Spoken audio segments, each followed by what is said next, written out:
Assalamualaikum warahmatullahi wabarakatuh. Berjumpa kembali teman-teman. Semoga kita selalu diberi kesehatan dan juga diberi kelancaran rezeki yang barokah. Kali ini saya akan membahas tentang penyakit-penyakit di kala cabai mahal.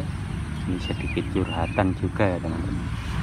Jadi di kala cabai mahal itu banyak penyakit yang memang hukum ekonomi, karena kalau barang sedikit permintaan banyak, otomatis harga akan melambung. Nah ini sekarang cabai di pasaran bahkan ada yang 100.000 lebih ya per kilo. Nah ini rezeki juga bagi para petani, tapi di sisi lain memang perawatannya itu sangat sulit. Banyak penyakit ya teman-teman. Ini penyebabnya karena cuaca ini yang saya prediksi. Karena apa? Karena memang curah hujannya itu tidak menentu. Bahkan sampai sekarang memasuki bulan pertengahan Juni, akhir Juni ya ini, itu pun hujan masih sering turun dengan intensitas yang cukup dan deras. Nah ini sampai ini biasanya kalau musim gini udah kering dan rumput pun kering. Ini sangat sulit ya teman-teman. Nah kemudian berikut ini adalah penyakit-penyakit yang menghantui ketika tanaman cabai mahal. Ini versi yang ada di lahan saya ya teman-teman.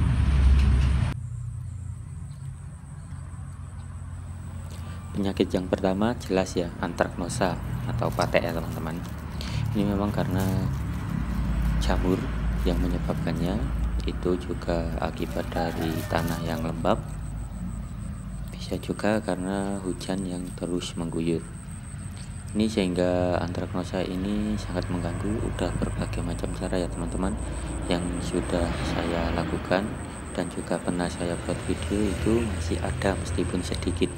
Memang antraknosa ini tidak bisa hilang 100% sebelum memang keadaan cuaca itu benar-benar stabil. Ini antraknosa masih terus ada. Ini efektif ternyata penyemprotan pakai garam gitu ya teman-teman, untuk menghilangkan bakteri ataupun jamur-jamur yang menempel, parasit yang menempel pada cabai ataupun yang ada di tanamannya.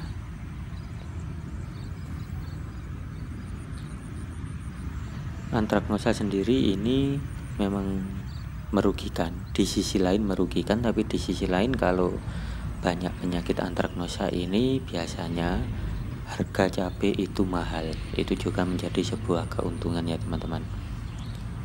Misal panen kita sehari 1 minggu itu 2 kali ya, itu dapat 5 kilo. Mungkin kalau terkena antraknosa ini bisa sampai hanya setengahnya, bahkan kurang. Itu sehingga harganya mahal, tapi ada untungnya. Misal harga normal 20.000, kalau musim antrak ini bisa 100.000 ya teman-teman. Nah itu menjadi keuntungan sendiri, meskipun kita panennya sedikit tapi harganya lebih banyak. Itu adalah keuntungan dari cabai mahal. Tapi memang perawatan ketika musim seperti ini memang sangat sulit. Ini harus kita ambili dan kita pilih. Ini saya memilih sudah tidak setiap hari lagi ya teman-teman.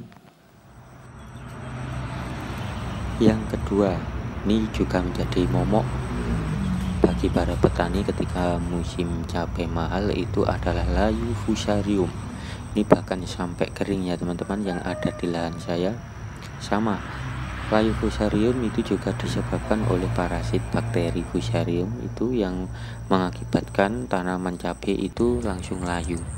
Ini penyebabnya adalah tanah terlalu lembab ataupun tanah tergenang air. Nah contohnya adalah seperti ini ya teman-teman.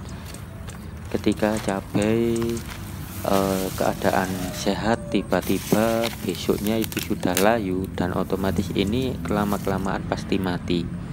Karena memang layu fusarium meskipun sudah dilakukan berbagai cara, tapi tetap masih ada ya teman-teman.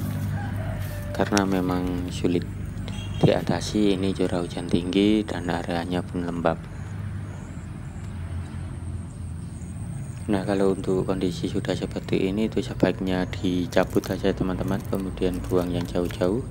Kemudian untuk mensterilkan lahannya yang ada di bawahnya, ini juga pastinya terkontaminasi oleh parasitnya.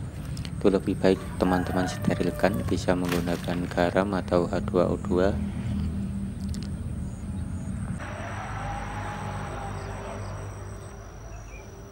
Nah, dari lahan saya itu terdapat 2 penyakit tadi ya teman-teman.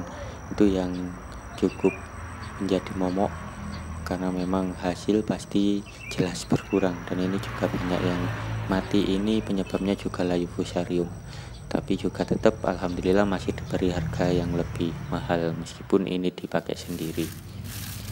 Nah, ini teman-teman untuk hari ini yang patek saya ambil. Ini udah saya stop penyemprotan garamnya selama kurang lebih 1 minggu yang lalu. Alhamdulillah memang terbukti ya teman-teman. Dan ini hasil yang tidak terkena patek. Sekian dulu ya teman-teman. Ini cerita dari petani cabai yang menjadi momok ketika cabai mahal. Semoga info tadi bisa menambah wawasan juga bagi teman-teman semua. Terima kasih.